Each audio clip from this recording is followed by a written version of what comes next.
Hello, my name is Logan Anderson. I am a member of Group 2, and this is our Chapter 3 exercise.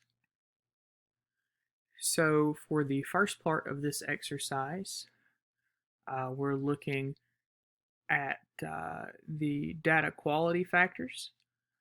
So, we are going to identify two quality factors that are contributing to poor data quality in our final group project and provide some examples. Then we are going to describe how we are going to measure our selected quality factors. And then we are going to discuss what could be an appropriate quality improvement plan so that we can remedy any quality issues that we have. So the two data quality factors that we are going to be looking at, the first one is timeliness.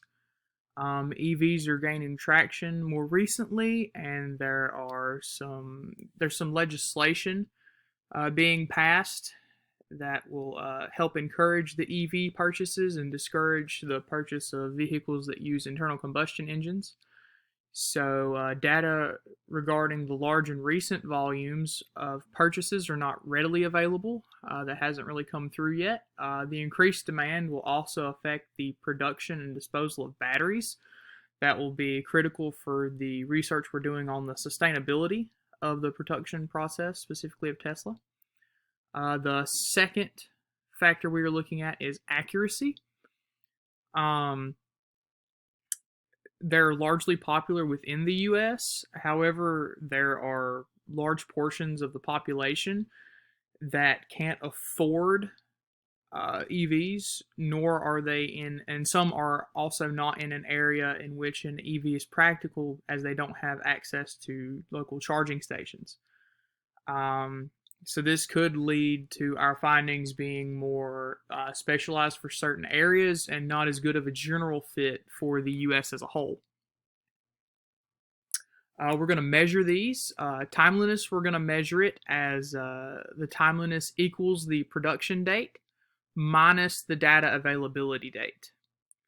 We're going to measure accuracy as accuracy equals the percentage of data that is passing the data accuracy rules. So for the next steps, we want to improve upon the collected data. We might have to rely on some older numbers and secondary sources as it's a little harder to get them from primary sources. It would get us this data in a more timely manner and still be somewhat accurate. However, some inaccuracies could arise. And we're going to make sure that we measure the quality of the accuracy before we start analyzing it to make sure we get some of the best results. Additionally, narrowing our research focus to the US when we're talking about the EVs could paint a clearer picture of the production process on the environment without having to bring in these outside sources from elsewhere in the world. So for the next part of this exercise, we went into the SAS VIA and went into the managed data application and examined these data sets that we're going to be using. And then we examined them using the details, sample data, and profile tabs. Then we discussed the key information such as data types, missing data, and then the data distribution. Here is our data in the details tab. Here is our data in the sample data tab. So within our data types, under the categorical, we have headings, the brand model identifying that identifies the vehicle to its data, and we also have columns for rapid charge, powertrain, plug type, body style, and segment. Under the continuance, we have acceleration in seconds, top speed in kilometers per hour, range in kilometers. We have efficiency, we have fast charge, we have the number of seats, and we have the price in euros. As far as missing data, we would like to find some more data that could help us fill in the gaps for environmental impact and battery consumption.